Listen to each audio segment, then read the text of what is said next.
श्री परमात्मने नमः। श्री भगवानुवाच ऊर्ध्वमूलमधःशाखा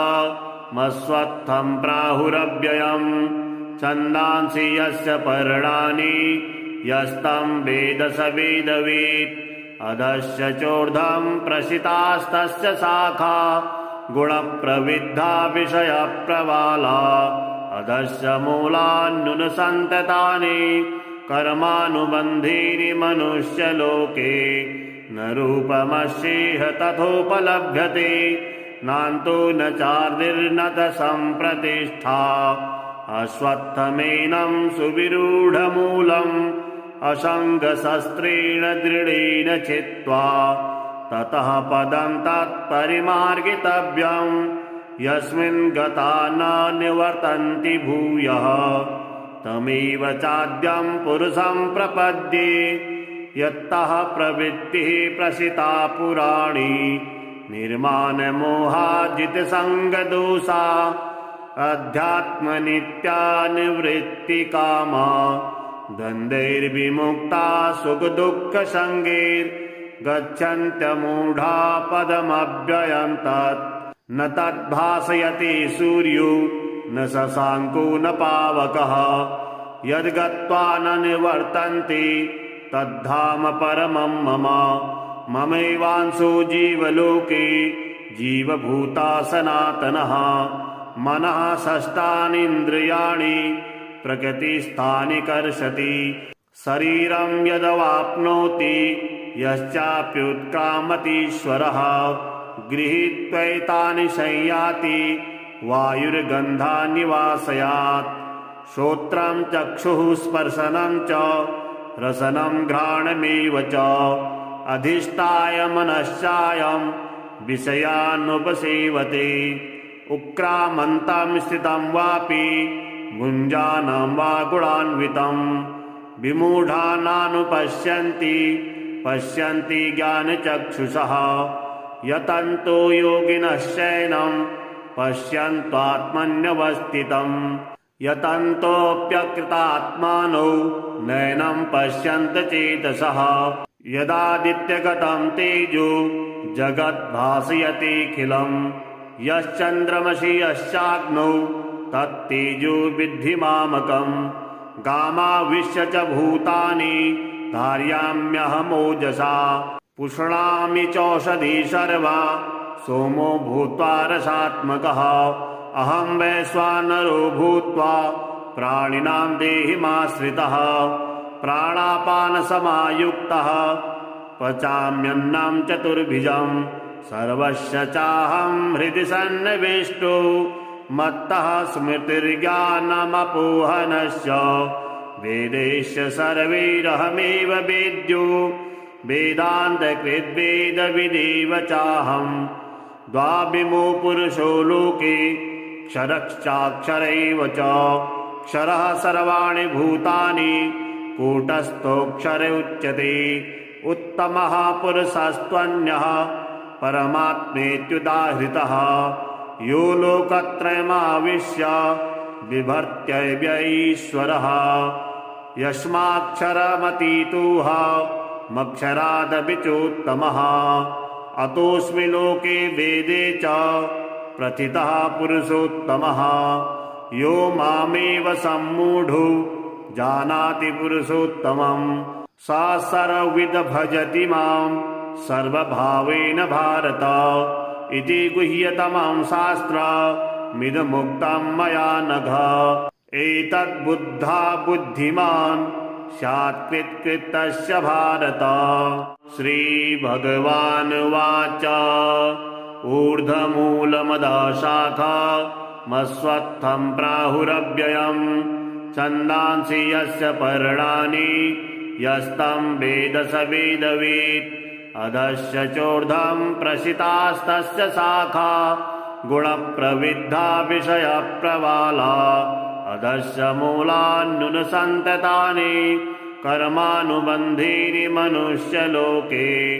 न रूपमस्येह तथोपलभ्यते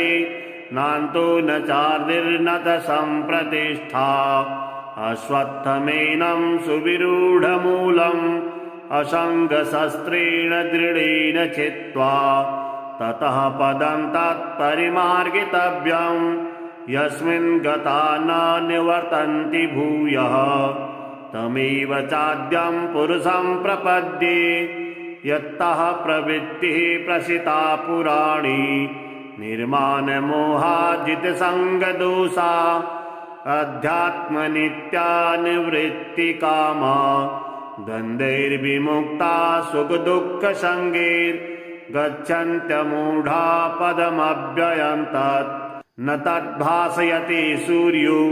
न शशाङ्को न पावकः यद्गत्वा न निवर्तन्ते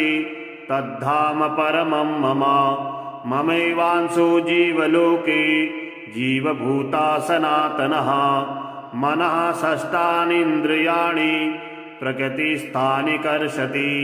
शरीरं यदवाप्नोति यश्चाप्युत्क्रामतीश्वरः गृहीत्वैतानि संयाति वायुर्गन्धान्निवासयात् श्रोत्रं चक्षुः स्पर्शनं च रसनं घ्राणमेव च अधिष्ठाय मनश्चायं विषयानुपसेवते उक्रामन्तं स्थितं वापि भुञ्जानं वा गुणान्वितं विमूढानानुपश्यन्ति पश्यन्ति ज्ञानचक्षुषः यतन्तो योगिनश्चैनं पश्यन्त्वात्मन्यवस्थितं यतन्तोऽप्यकृतात्मानो नैनं पश्यन्त चेतसः यदादित्यगतं तेजो जगद्भासयतेऽखिलम् यश्चन्द्रमसि यश्चाग्नौ तत्तेजो विद्धि मामकम् गामाविश्य च भूतानि धारयाम्यहमोजसा पुष्णामि चौषधी सर्वा सोमो भूत्वा रसात्मकः अहं वैश्वानरो भूत्वा प्राणिनां देहिमाश्रितः प्राणापानसमायुक्तः पचाम्यन्नं चतुर्भुजं सर्वस्य चाहं हृदि सन्निविष्टो मत्तः स्मृतिर्ज्ञानमपोहनस्य वेदैश्च सर्वैरहमेव वेद्यो वेदान्तकृद्वेदविदेव चाहं द्वाविमो पुरुषो लोके क्षरश्चाक्षरैव च क्षरः सर्वाणि भूतानि कूटस्थोऽक्षर उच्यते उत्तमः पुरुषस्त्वन्यः परमात्मेत्युदाहृतः यो लोकत्रयमाविश्य बिभर्त्यव्यईश्वरः यस्माक्षरमतीतोह मक्षरादपि चोत्तमः अतोऽस्मि लोके वेदे च प्रथितः पुरुषोत्तमः यो मामेव सम्मूढो जानाति पुरुषोत्तमं स सर्वविद भजति मां सर्वभावेन भारत इति गुह्यतमं शास्त्रमिदमुक्तं मया नघ एतद्बुद्धा बुद्धिमान् स्यात् कृतस्य भारत। श्रीभगवानुवाच ऊर्ध्वमूलमधःशाखा मस्वत्थं प्राहुरव्ययम् छन्दांसि यस्य पर्णानि यस्तं वेद स वेदवित् अधस्य चोर्ध्वं प्रसितास्तस्य शाखा गुणप्रविद्धा विषयप्रवाला अधस्य मूलान्युनसन्ततानि कर्मानुबन्धीनि मनुष्यलोके न रूपमस्येह तथोपलभ्यते नान्तो न चार्दिर्न च सम्प्रतिष्ठा अश्वत्थमेनं सुविरूढमूलम् असङ्गशस्त्रेण दृढेन छित्त्वा ततः पदं तत्परिमार्गितव्यम् यस्मिन् गता न निवर्तन्ति भूयः तमेव चाद्यं पुरुषं प्रपद्ये यत्तः प्रवृत्तिः प्रसिता पुराणी निर्माणमोहाजितसङ्गदोषा अध्यात्मनित्या निवृत्तिकामा द्वन्द्वैर्विमुक्ता सुखदुःखसङ्गैर्गच्छन्त्यमूढा पदमव्ययं तत् न तद्भासयति सूर्यो न न शशाङ्को न पावकः यद्गत्वा न निवर्तन्ते तद्धाम परमं मम ममैवांशो जीवलोके जीवभूता सनातनः मनः षष्ठानीन्द्रियाणि प्रकृतिस्थानि कर्षति शरीरं यदवाप्नोति यश्चाप्युत्क्रामतीश्वरः गृहीत्वैतानि संयाति वायुर्गन्धान्निवासयात् श्रोत्रं चक्षुः स्पर्शनं च रसनं घ्राणमेव च अधिष्ठाय मनश्चायं विषयानुपसेवते उक्रामन्तं स्थितं वापि भुञ्जानं वा गुणान्वितं विमूढानानुपश्यन्ति पश्यन्ति ज्ञानचक्षुषः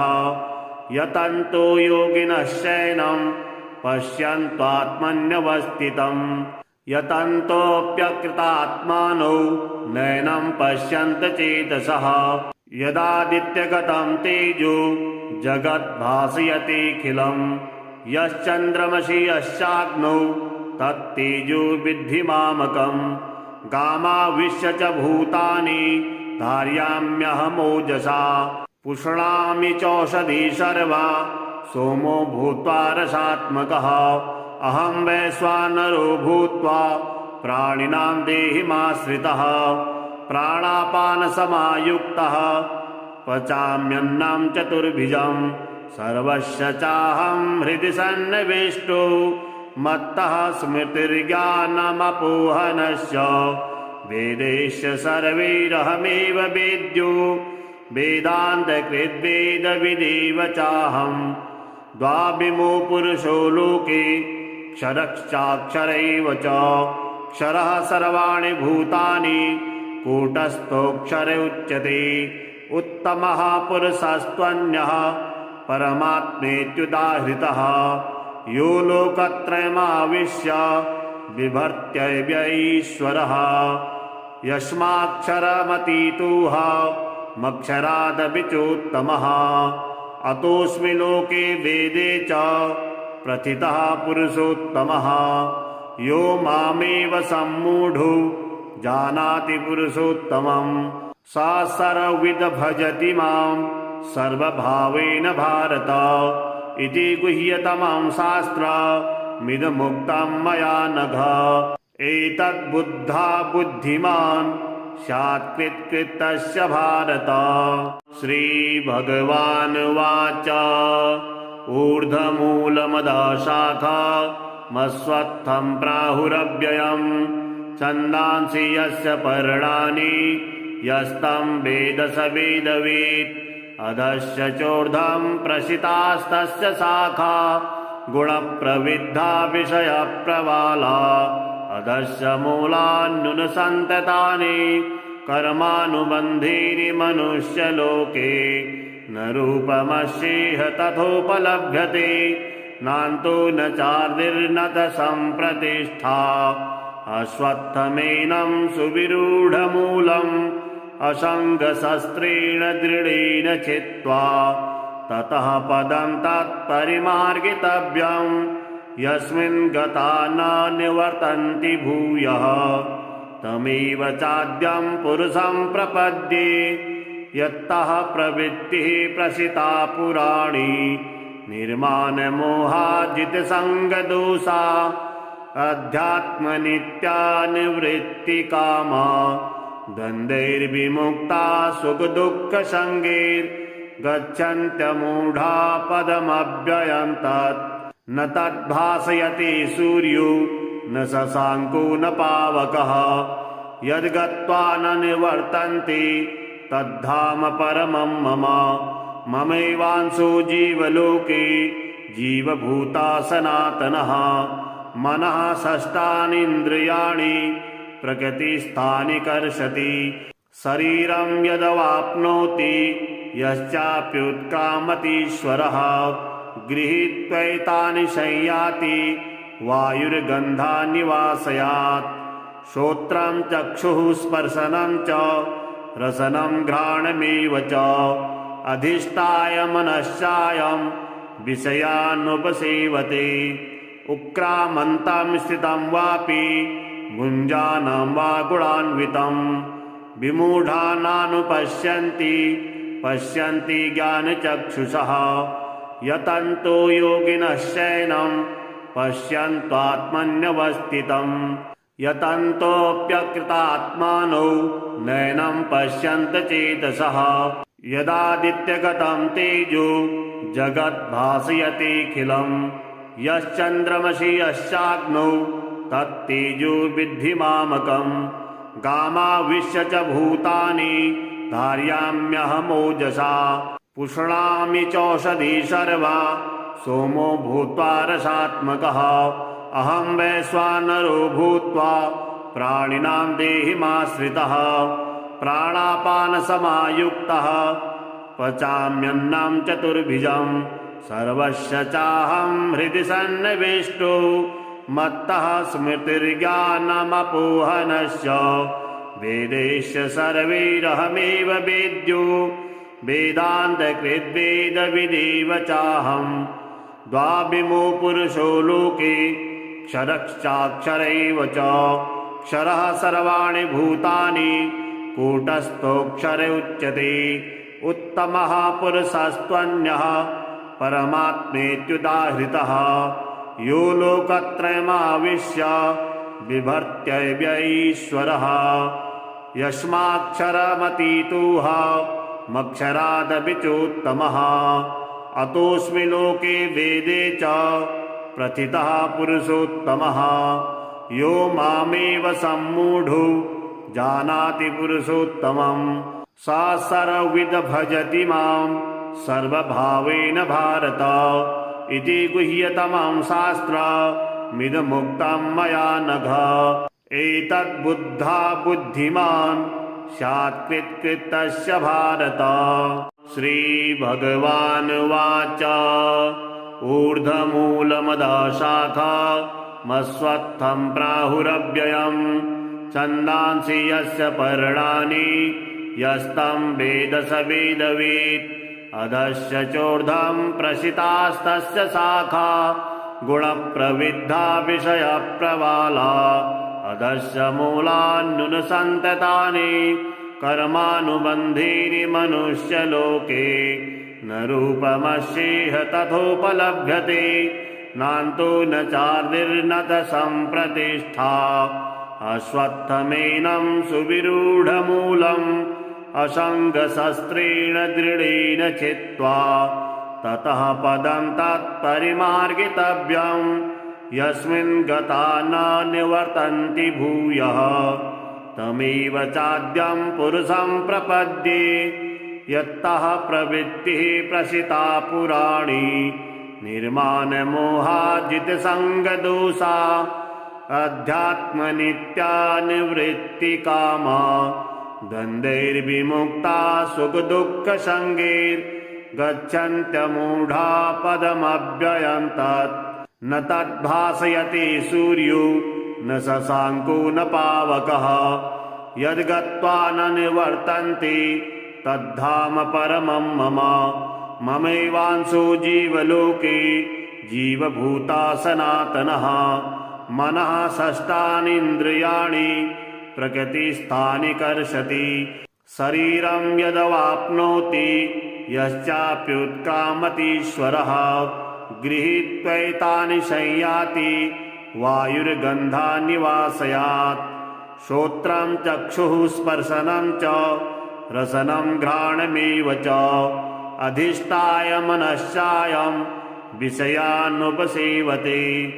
उक्रामन्तं स्थितं वापि भुञ्जानं वा गुणान्वितं विमूढा नानुपश्यन्ति पश्यन्ति ज्ञानचक्षुषः यतन्तो योगिनश्चैनं पश्यन्त्वात्मन्यवस्थितं यतन्तोऽप्यकृतात्मानो नैनं पश्यन्त चेतसः यदादित्यगतं तेजो जगद्भासयतेऽखिलं यश्चन्द्रमसि यश्चाग्नौ तत्तेजो विद्धि मामकम् गामाविश्य च भूतानि धारयाम्यहमोजसा पुष्णामि चौषधी सर्वा सोमो भूत्वा रसात्मकः अहं वैश्वानरो भूत्वा प्राणिनां देहिमाश्रितः प्राणापानसमायुक्तः पचाम्यन्नं चतुर्भुजं सर्वस्य चाहं हृदि सन्निविष्टो मत्तः स्मृतिर्ज्ञानमपोहनश्च वेदैश्च सर्वैरहमेव वेद्यो वेदान्तकृद्वेदविदेव चाहं द्वाविमो पुरुषो लोके क्षरश्चाक्षरैव च क्षरः सर्वाणि भूतानि कूटस्थोऽक्षर उच्यते उत्तमः पुरुषस्त्वन्यः परमात्मेत्युदाहृतः यो लोकत्रयमाविश्य बिभर्त्यव्यईश्वरः यस्माक्षरमतीतोह मक्षरादपि चोत्तमः अतोऽस्मि लोके वेदे च प्रथितः पुरुषोत्तमः यो मामेव सम्मूढो जानाति पुरुषोत्तमं स सर्वविद भजति मां सर्वभावेन भारत इति गुह्यतमं शास्त्रमिदमुक्तं मया नघ एतद्बुद्धा बुद्धिमान् स्यात् कृतस्य भारत। श्रीभगवानुवाच ऊर्ध्वमूलमधःशाखा मस्वत्थं प्राहुरव्ययम् छन्दांसि यस्य पर्णानि यस्तं वेद स वेदवित् अधस्य चोर्ध्वं प्रसितास्तस्य शाखा गुणप्रविद्धा विषयप्रवाला अधस्य मूलान्युनसन्ततानि कर्मानुबन्धीनि मनुष्यलोके न रूपमस्येह तथोपलभ्यते नान्तो न चार्दिर्न च सम्प्रतिष्ठा अश्वत्थमेनं सुविरूढमूलम् असङ्गशस्त्रेण दृढेन छित्त्वा ततः पदं तत्परिमार्गितव्यम् यस्मिन् गता न निवर्तन्ति भूयः तमेव चाद्यं पुरुषं प्रपद्ये यत्तः प्रवृत्तिः प्रसिता पुराणी निर्माणमोहाजितसङ्गदोषा अध्यात्मनित्या निवृत्तिकामा द्वन्द्वैर्विमुक्ता सुखदुःखसङ्गैर्गच्छन्त्यमूढा पदमव्ययं तत् न तद्भासयति सूर्यो न शशाङ्को न पावकः यद्गत्वा न निवर्तन्ते तद्धाम परमं मम ममैवांशो जीवलोके जीवभूता सनातनः मनः षष्ठानीन्द्रियाणि प्रकृतिस्थानि कर्षति शरीरं यदवाप्नोति यश्चाप्युत्क्रामतीश्वरः गृहीत्वैतानि संयाति वायुर्गन्धानि वासयात् श्रोत्रं चक्षुः स्पर्शनं च रसनं घ्राणमेव च अधिष्ठाय मनश्चायं विषयानुपसेवते उक्रामन्तं स्थितं वापि भुञ्जानं वा गुणान्वितं विमूढानानुपश्यन्ति पश्यन्ति ज्ञानचक्षुषः यतन्तो योगिनश्चैनं पश्यन्त्वात्मन्यवस्थितं यतन्तोऽप्यकृतात्मानो नैनं पश्यन्त चेतसः यदादित्यगतं तेजो जगद्भासयतेऽखिलं यश्चन्द्रमसि यश्चाग्नौ तत्तेजो विद्धि मामकम् गामाविश्य च भूतानि धारयाम्यहमोजसा पुष्णामि चौषधी सर्वा सोमो भूत्वा रसात्मकः अहं वैश्वानरो भूत्वा प्राणिनां देहिमाश्रितः प्राणापानसमायुक्तः पचाम्यन्नं चतुर्भुजं सर्वस्य चाहं हृदि सन्निविष्टो मत्तः स्मृतिर्ज्ञानमपोहनश्च वेदैश्च सर्वैरहमेव वेद्यो वेदान्तकृद्वेदविदेव चाहं द्वाविमो पुरुषो लोके क्षरश्चाक्षरैव च क्षरः सर्वाणि भूतानि कूटस्थोऽक्षर उच्यते उत्तमः पुरुषस्त्वन्यः परमात्मेत्युदाहृतः यो लोकत्रयमाविश्य बिभर्त्यव्यईश्वरः यस्माक्षरमतीतोह मक्षरादपि चोत्तमः अतोऽस्मि लोके वेदे च प्रथितः पुरुषोत्तमः यो मामेव सम्मूढो जानाति पुरुषोत्तमं स सर्वविद् भजति मां सर्वभावेन भारत इति गुह्यतमं शास्त्रमिदमुक्तं मया नघ एतद्बुद्धा बुद्धिमान् स्यात् कृतस्य भारत। श्रीभगवानुवाच ऊर्ध्वमूलमधःशाखा मस्वत्थं प्राहुरव्ययम् छन्दांसि यस्य पर्णानि यस्तं वेद स वेदवित् अधश्च चोर्ध्वं प्रसितास्तस्य शाखा गुणप्रविद्धा विषयप्रवाला अधश्च मूलान्नुनसन्ततानि कर्मानुबन्धीनि मनुष्यलोके न रूपमस्येह तथोपलभ्यते नान्तो न चार्दिर्न च सम्प्रतिष्ठा अश्वत्थमेनं सुविरूढमूलम् असङ्गशस्त्रेण दृढेन छित्त्वा ततः पदं तत्परिमार्गितव्यम् यस्मिन् गता न निवर्तन्ति भूयः तमेव चाद्यं पुरुषं प्रपद्ये यत्तः प्रवृत्तिः प्रसिता पुराणी निर्माणमोहाजितसङ्गदोषा अध्यात्मनित्या निवृत्तिकामा द्वन्द्वैर्विमुक्ता सुखदुःखसङ्गैर्गच्छन्त्यमूढा पदमव्ययं तत् न तद्भासयति सूर्यो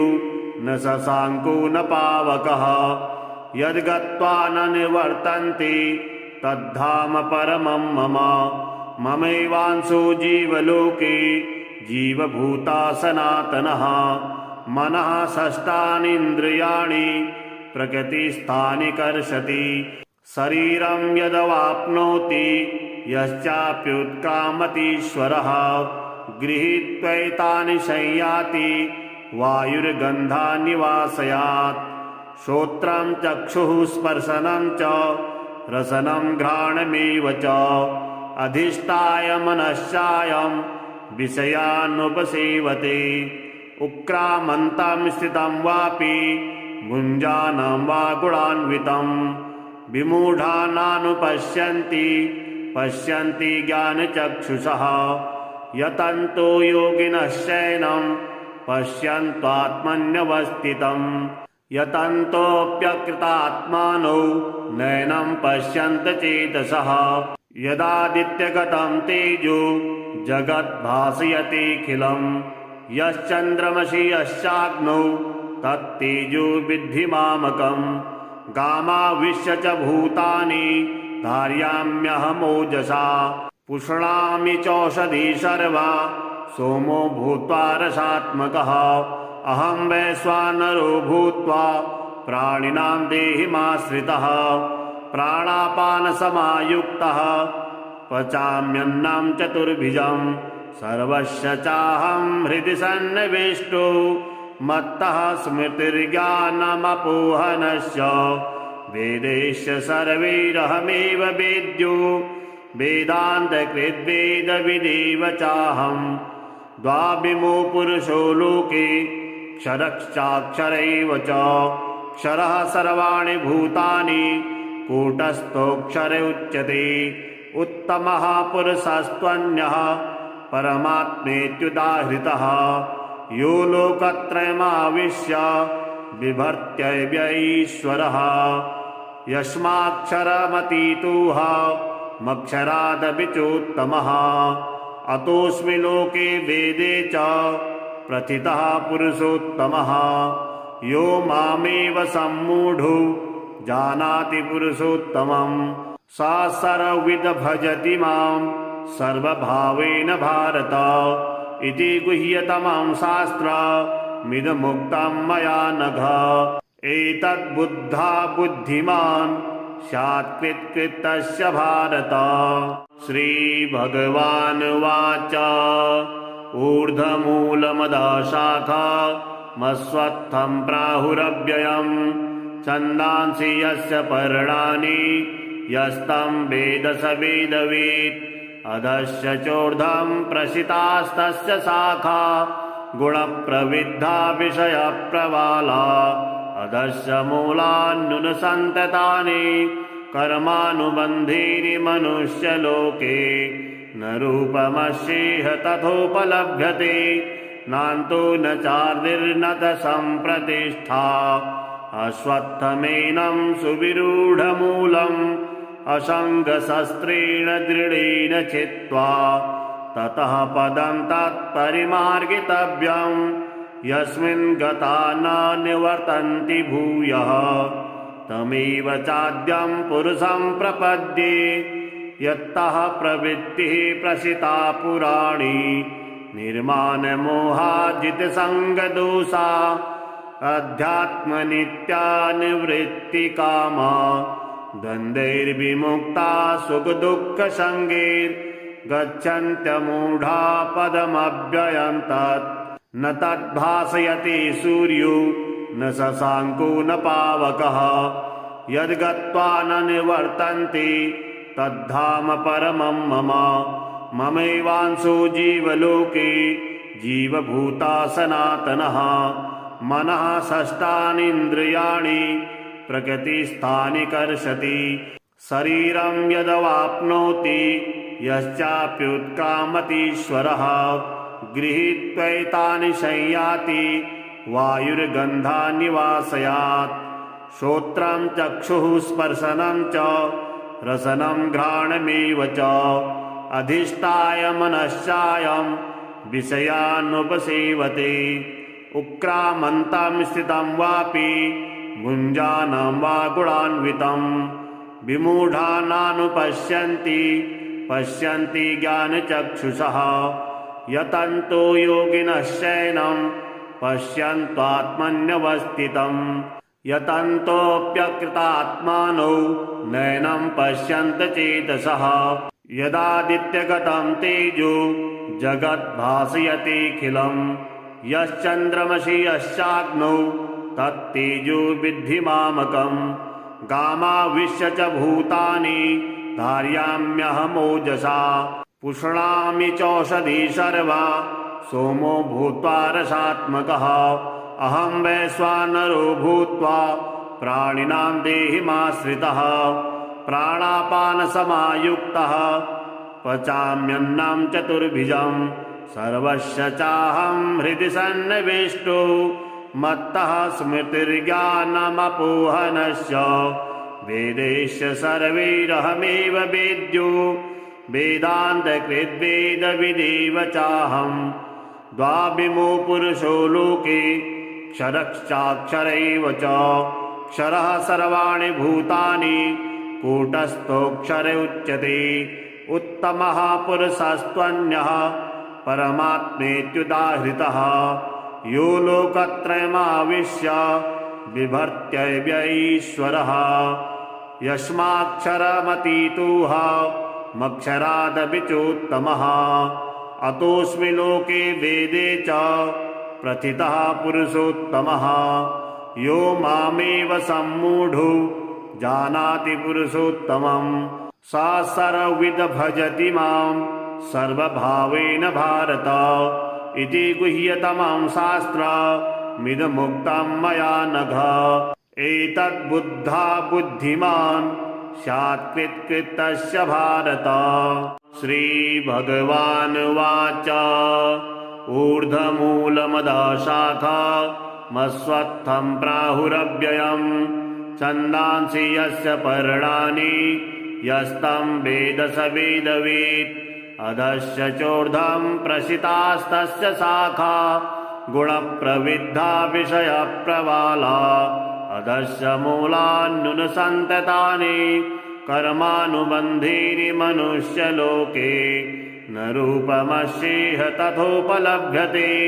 नान्तो न चार्दिर्न च सम्प्रतिष्ठा। अश्वत्थमेनं सुविरूढमूलम् असङ्गशस्त्रेण दृढेन छित्त्वा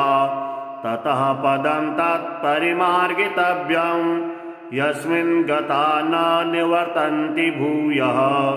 तमेव चाद्यं पुरुषं प्रपद्ये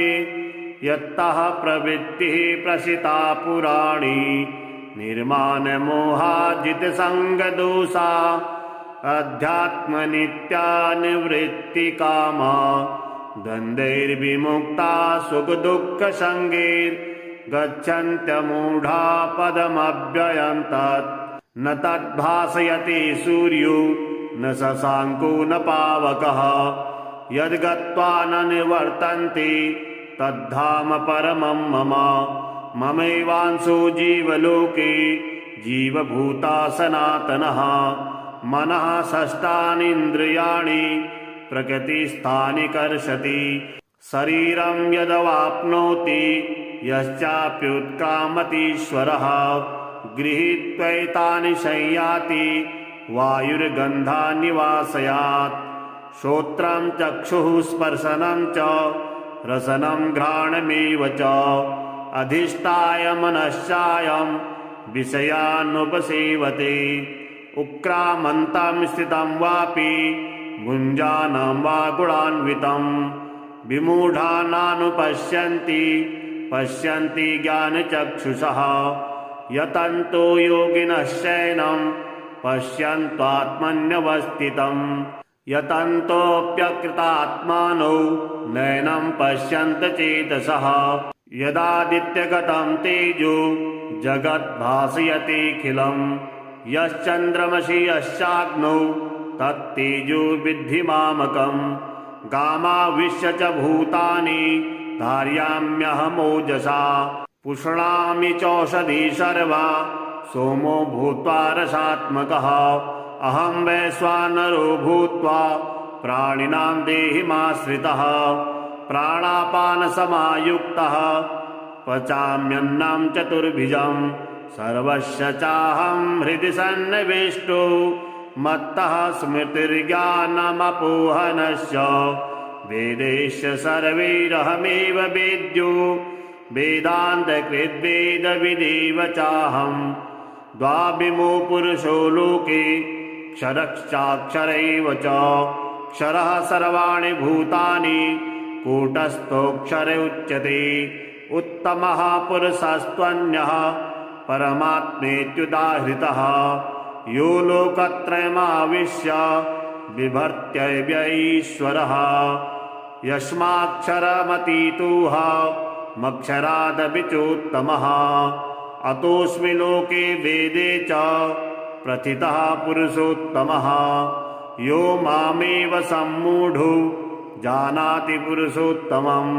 स सर्वविद् भजति मां सर्वभावेन भारत इति गुह्यतमं शास्त्रमिदमुक्तं मया नघ एतद्बुद्धा बुद्धिमान् स्यात् कृतस्य भारत। श्रीभगवानुवाच ऊर्ध्वमूलमदशाखा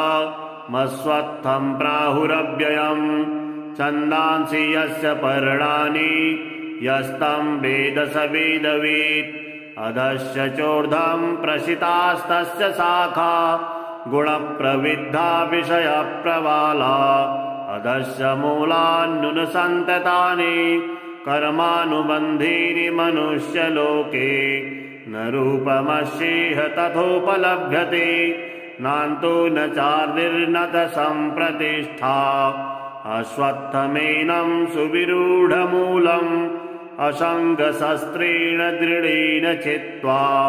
ततः पदं तत्परिमार्गितव्यम् यस्मिन् गता न निवर्तन्ति भूयः तमेव चाद्यं पुरुषं प्रपद्ये यत्तः प्रवृत्तिः प्रसिता पुराणी निर्माणमोहाजितसङ्गदोषा अध्यात्मनित्या निवृत्तिकामा द्वन्द्वैर्विमुक्ता सुखदुःखसङ्गैर्गच्छन्त्यमूढा पदमव्ययं तत् न तद्भासयति सूर्यो न शशाङ्को न पावकः यद्गत्वा न निवर्तन्ते तद्धाम परमं मम ममैवांशो जीवलोके जीवभूता सनातनः मनः षष्ठानीन्द्रियाणि प्रकृतिस्थानि कर्षति शरीरं यदवाप्नोति यश्चाप्युत्क्रामतीश्वरः गृहीत्वैतानि संयाति वायुर्गन्धान्निवासयात् श्रोत्रं चक्षुः स्पर्शनं च रसनं घ्राणमेव च अधिष्ठाय मनश्चायं विषयानुपसेवते उक्रामन्तं स्थितं वापि भुञ्जानं वा गुणान्वितं विमूढानानुपश्यन्ति पश्यन्ति ज्ञानचक्षुषः यतन्तो योगिनश्चैनं पश्यन्त्वात्मन्यवस्थितं यतन्तोऽप्यकृतात्मानो नैनं पश्यन्त चेतसः यदादित्यगतं तेजो जगद्भासयतेऽखिलं यश्चन्द्रमसि यश्चाग्नौ तत्तेजो विद्धि मामकम् गामाविश्य च भूतानि धारयाम्यहमोजसा पुष्णामि चौषधी सर्वा सोमो भूत्वा रसात्मकः अहं वैश्वानरो भूत्वा प्राणिनां देहिमाश्रितः प्राणापानसमायुक्तः पचाम्यन्नं चतुर्भुजं सर्वस्य चाहं हृदि सन्निविष्टो मत्तः स्मृतिर्ज्ञानमपोहनश्च वेदैश्च सर्वैरहमेव वेद्यो वेदान्तकृद्वेदविदेव चाहं द्वाविमो पुरुषो लोके क्षरश्चाक्षरैव च क्षरः सर्वाणि भूतानि कूटस्थोऽक्षर उच्यते उत्तमः पुरुषस्त्वन्यः परमात्मेत्युदाहृतः यो लोकत्रयमाविश्य बिभर्त्यव्यईश्वरः यस्माक्षरमतीतोह मक्षरादपि चोत्तमः अतोऽस्मि लोके वेदे च प्रथितः पुरुषोत्तमः यो मामेव सम्मूढो जानाति पुरुषोत्तमं स सर्वविद् भजति मां सर्वभावेन भारत इति गुह्यतमं शास्त्रमिदमुक्तं मया नघ एतद्बुद्धा बुद्धिमान् स्यात् कृतस्य भारत श्रीभगवानुवाच ऊर्ध्वमूलमधःशाखा मस्वत्थं प्राहुरव्ययम् छन्दांसि यस्य पर्णानि यस्तं वेद स वेदवित् अधश्च चोर्ध्वं प्रसितास्तस्य शाखा गुणप्रविद्धा विषयप्रवाला अधश्च मूलान्युनसन्ततानि कर्मानुबन्धीनि मनुष्यलोके न रूपमस्येह तथोपलभ्यते नान्तो न चार्दिर्न च सम्प्रतिष्ठा अश्वत्थमेनं सुविरूढमूलम् असङ्गशस्त्रेण दृढेन छित्त्वा ततः पदं तत्परिमार्गितव्यं यस्मिन् गता न निवर्तन्ति भूयः तमेव चाद्यं पुरुषं प्रपद्ये यत्तः प्रवृत्तिः प्रसिता पुराणी निर्माणमोहाजितसङ्गदोषा अध्यात्मनित्या निवृत्तिकामा द्वन्द्वैर्विमुक्ता सुखदुःखसङ्गैर्गच्छन्त्यमूढा पदमव्ययं तत् न तद्भासयति सूर्यो न शशाङ्को न पावकः यद्गत्वा न निवर्तन्ते तद्धाम परमं मम ममैवांशो जीवलोके जीवभूता सनातनः मनः षष्ठानीन्द्रियाणि प्रकृतिस्थानि कर्षति शरीरं यदवाप्नोति यश्चाप्युत्क्रामतीश्वरः गृहीत्वैतानि संयाति वायुर्गन्धान्निवासयात् श्रोत्रं चक्षुः स्पर्शनं च रसनं घ्राणमेव च अधिष्ठाय मनश्चायं विषयानुपसेवते उक्रामन्तं स्थितं वापि भुञ्जानं वा गुणान्वितं विमूढा नानुपश्यन्ति पश्यन्ति ज्ञानचक्षुषः यतन्तो योगिनश्चैनं पश्यन्त्वात्मन्यवस्थितं यतन्तोऽप्यकृतात्मानो नैनं पश्यन्त चेतसः यदादित्यगतं तेजो जगद्भासयतेऽखिलं यश्चन्द्रमसि यश्चाग्नौ तत्तेजो विद्धि मामकं गामाविश्य च भूतानि धारयाम्यहमोजसा पुष्णामि चौषधी सर्वा सोमो भूत्वा रसात्मकः अहं वैश्वानरो भूत्वा प्राणिनां देहिमाश्रितः प्राणापानसमायुक्तः पचाम्यन्नं चतुर्भुजं सर्वस्य चाहं हृदि सन्निविष्टो मत्तः स्मृतिर्ज्ञानमपोहनश्च वेदैश्च सर्वैरहमेव वेद्यो वेदान्तकृद्वेदविदेव चाहं द्वाविमो पुरुषो लोके क्षरश्चाक्षरैव च क्षरः सर्वाणि भूतानि कूटस्थोऽक्षर उच्यते उत्तमः पुरुषस्त्वन्यः परमात्मेत्युदाहृतः यो लोकत्रयमाविश्य बिभर्त्यव्यईश्वरः यस्माक्षरमतीतोह मक्षरादपि चोत्तमः अतोऽस्मि लोके वेदे च प्रथितः पुरुषोत्तमः यो मामेव सम्मूढो जानाति पुरुषोत्तमं स सर्वविद भजति मां सर्वभावेन भारत इति गुह्यतमं शास्त्रमिदमुक्तं मया नघ एतद्बुद्धा बुद्धिमान् स्यात् कृतस्य भारत।